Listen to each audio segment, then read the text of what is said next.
Begini. Jadi kita mulai dulu dari situasi kondisi yang ada di DPD 2 Kota Manado. Jadi sebenarnya dalam konteks yang memasuki tahun 2020 ini, kita ada konteks di mana kita akan melaksanakan pemilu kada di 7 kabupaten kota. Dan fokus kita di DPD 2 Golkar itu di pilkada, di mana pada saat itu orang sudah mempersiapkan langkah-langkah bagaimana kemudian kita untuk memenangkan para kandidat-kandidat yang ada dari Partai Golkar. Nah, dalam konteks ini kita akan berpikir tentang bagaimana kemudian Partai Golkar Kota Manado bisa memenangkan pemilu kada di Kota Manado, yaitu calon wali kota dan wakil wali kota. Kemudian yang terbesar di atas yaitu bagaimana kemudian kita di DPD 2 juga berpikir tentang bagaimana kemudian Ketua DPD 1 yang kemudian mendapat SK dan mandat dari DPP untuk sebagai calon kandidat Partai Golkar, calon gubernur dari Partai Golkar, maka dalam konteks ini DPD 2 sudah menyiapkan langkah-langkah untuk kemudian bagaimana mengawal agar kemudian Teti Paruntu dalam hal ini yang sudah mendapatkan SK mandat dari DPP sehingga bisa menang, sehingga kemudian kita Partai Golkar bisa menguasai minimal di Kota Manado dan di provinsi. Dan itulah yang sementara Partai Golkar Kota Manado menyiapkan hal itu. Namun dalam konteks itu kemudian muncullah yang disebut dengan surat instruksi pertama, instruksi kedua, dan ketiga, yang isinya yang berkaitan dengan hasil Munas yang kemudian diterjemahkan ke hasil Musda. Nah, muncullah surat itu kemudian, surat yang ketiga itu yang menyatakan bahwa Musda Partai Golkar itu dilaksanakan pada bulan Juli sampai Agustus. Nah, dalam konteks Musda ini, Partai Golkar Kota Manado sudah menyiapkan langkah-langkah itu. Dan malah Partai Golkar Kota Manado sudah menyurat ke DPD 1 tentang tanggal pelaksanaan Musda DPD 2 Partai Golkar, yaitu tanggal 22, dan telah dijawab oleh DPD 1 bahwa sudah oke tanggal 22. Namun di tengah perjalanan itu tiba-tiba ada isu yang berkembang bahwa Musda Partai Golkar Kota Manado itu akan dilaksanakan tanggal 29. Tetapi dalam hal ini Partai Golkar Kota Manado tetap bertahan pada apa yang sudah diusulkan, yaitu pada tanggal 22. Sambil menunggu-menunggu, tidaklah kemudian muncul ketetapan-ketetapan karena ada informasi bahwa tanggal itu akan dikonsolidasikan, ada koordinasikan dengan Ketua DPD 1. Nah, di sisi sambil menunggu itu kemudian Partai Golkar Kota Manado mengambil langkah untuk kemudian mencoba untuk menyurat, menyiapkan segala apa yang dibutuhkan dalam musyawarah daerah Partai Golkar Kota Manado.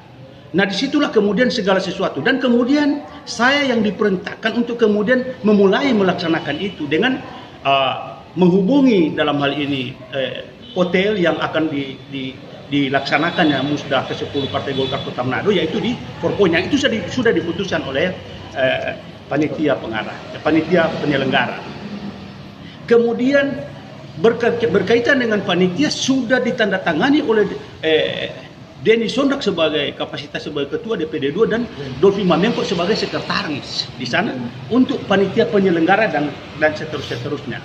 Nah, kemudian dalam hal ini kita sebagai orang yang diperintahkan langsung ke Polresta untuk kemudian mengantar surat yang dimaksud.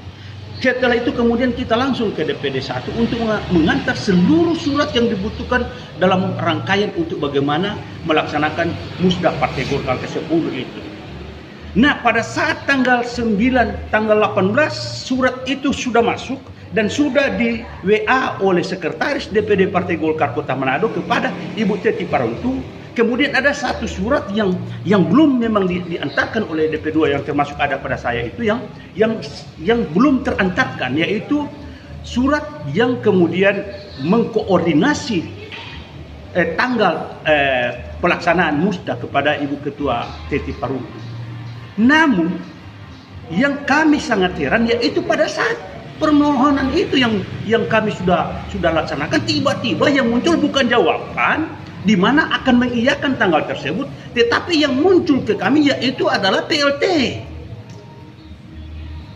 Surat PLT yang kami dapatkan, untuk jawaban yang kami dapat yaitu surat PLT, mem-PLT kan Denny Sondak sebagai ketua DPD 2. yang padahal dalam hal ini sudah menyiapkan untuk melaksanakan musyawarah daerah ke-10 Partai Golkar Kota Manado. Nah inilah yang kemudian membuat kami jadi loh kok yang harusnya kami mintakan jawaban tentang tanggal pelaksanaan, tiba-tiba yang muncul DPD. Ini kan heran. Sementara masa jabatan dari Denny Sondak dengan Dolvi Mamengo ini cuma sampai pada tanggal 22 apabila kemudian disetujui tanggal tersebut. Tapi muncullah surat itu. Namun dengan berjiwa yang besar, Denny Sondak kemudian ya tidaklah kemudian mempersoalkan itu. Ya sudahlah, kalau kemudian itu memang langkah yang terbaik yang akan dilakukan oleh ketua DPD 1 dalam hal ini Teti Paruntu. Karena Denny Sondak berpikir bahwa ada kepentingan yang besar yang harus kita dahulukan di sini, yaitu kepentingannya Teti Paruntu sebagai calon gubernur. Sehingga dalam hal ini Denny Sondak akan berpikir bahwa ini harus kita prioritaskan.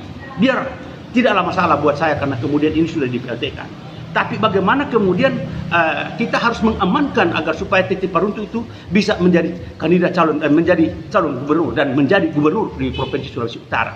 Sehingga kemudian Denny Sondak mengatakan sudah, oke lah kalau kemudian misalnya itu mau dilaksanakan oleh PLT ya silahkan.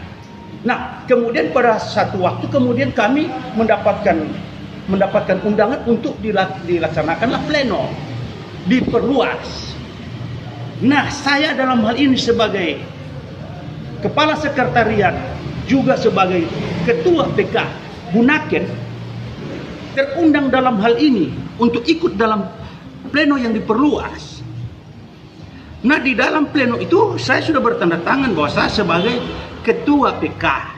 Dan juga patut diketahui bahwa kita juga dalam kapasitas ini adalah LO untuk Kota Manado dalam kaitan untuk pemilu kada atau pilwaktu Kota Manado. Saat kita adalah LO yang sering diutus untuk persiapan bagaimana pelaksanaan pilwaktu di Kota Manado. Sebentar Pak, yang saya tanyakan juga Pak, berkaitan dengan Bapak menyebutkan tentang Ibu Teti Paruntu, yang Bapak bermaksud mengajukan surat untuk persiapan acara musda, tapi yang Bapak dapat hanya surat untuk PLT-kan ke PLT untuk ketua Denny. Iya. Nah, jadi begini, inilah yang kemudian menjadi tanda tanya. Sekarang niat baik dari Denny Sondak karena berdasarkan instruksi itu, maka kemudian sudah disiapkanlah tentang panitia penyelenggara untuk melaksanakan musyawarah daerah ke-10 Partai Golkar. Jawaban yang kami terima bukan mengiyakan persoalan tanggal yang kami minta, tetapi yang menjadi pertanyaan kami, loh kok yang datang PLT? Lah ini ada apa? Apakah musda tersebut ini apakah ada campur tangan Ibu Teti Paruntu sehingga dengan formasi yang dia lakukan saat sekarang ini? Nah, kalau di konteks ini apakah Ibu Ketua? Saya berharap bahwa kemudian Ibu Teti tidak dalam terlibat. Karena persoalan kepentingan musda ini persoalan kepentingan yang teramat kecil dibanding dengan kepentingannya Ibu Ketua Teti Paruntu dalam hal ini untuk calon gubernur. Ini hal yang terpenting sekali. Kalau kemudian ini hanya ini musyawarah daerah, ini hanya bagaimana kemudian membuat pemimpin kita ini ada di Kota Manado. Tapi yang paling dalam konteks ini yang sensitif sekali yaitu bagaimana kemudian mengamankan Ibu Ketua Teti Paruntu untuk supaya menjadi gubernur. Inilah yang seharusnya ada dalam benak kita. Dan itu sudah disiapkan oleh DPD 2 Partai Golkar untuk menjemput itu. Namun yang kemudian membuat kami jadi heran lah, kenapa yang terjadi adalah mem-PLT-kan. Sementara kami sudah siap, kami sudah menyiapkan para pokar-pokar di sini untuk menjemput apa yang akan diperintahkan oleh Ibu Ketua dalam rangkaian bagaimana memenangkan Ketua Teti Paruntu untuk menjadi calon gubernur. Nah, inilah yang kemudian menjadi itu ke DPD 2 Partai Golkar. Oke. Kalau terkait dengan musda ini akan diganti ke kepala ketua-ketua kecamatan, tanggapan Bapak seperti apa Pak? Ini juga yang nah di setelah muncul ini kan yang kami Ketua Deson juga sudah mengarahkan ke kita untuk tetap mengamankan apa yang diputuskan oleh Ketua Teti apabila itu ditandatangani oleh Ketua Teti tentang PLT Saudara Ruby Rumpesan. Denny Sondak dalam hal ini kapasitas sebagai Ketua DPD 2 yang seharusnya sudah di-PLT-kan, namun berjiwa besar kemudian tetap menyarankan kepada kita untuk mengamankan.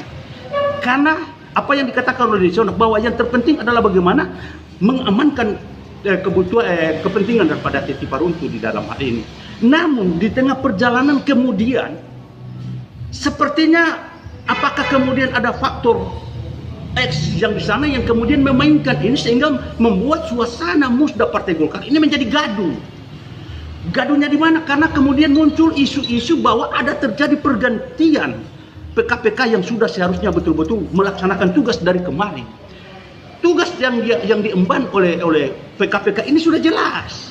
Pertama pada Pileg dan Pilpres itu mereka ini yang kemudian bertugas. Lah kemudian tiba-tiba saat sekarang yang notabene ketua PLT yang barusan kemarin tiba-tiba menyatakan bahwa akan mem-PLT kan ini sangat tidak kondusif, apalagi dalam kerangka mengamankan ketua TT dalam hal ini untuk calon gubernur.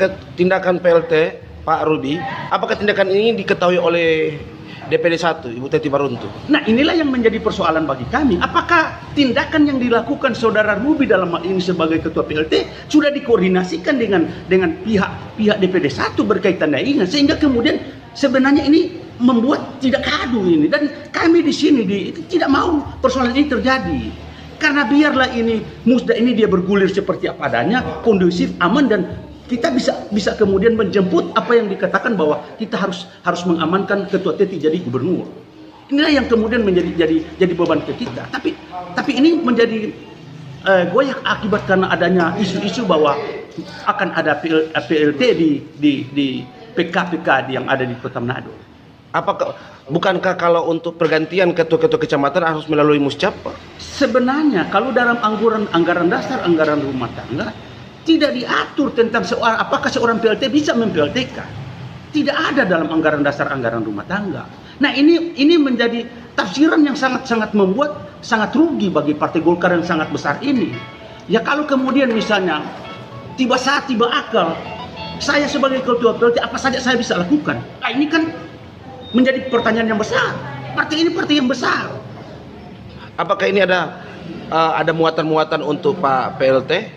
Pak Ruby? Nah ini minta maaf untuk persoalan apakah kemudian di sana ada kepentingannya saudara Ruby dalam ini sebagai PLT, ataukah kemungkinan ada karena terjadi ini belum kami baca, tapi dari melihat hasil-hasil yang kemudian tiba-tiba mau digantikan PK-PK ini, maka timbullah pertanyaan ada maksud dan tujuan apa saudara PLT kemudian menggantikan itu.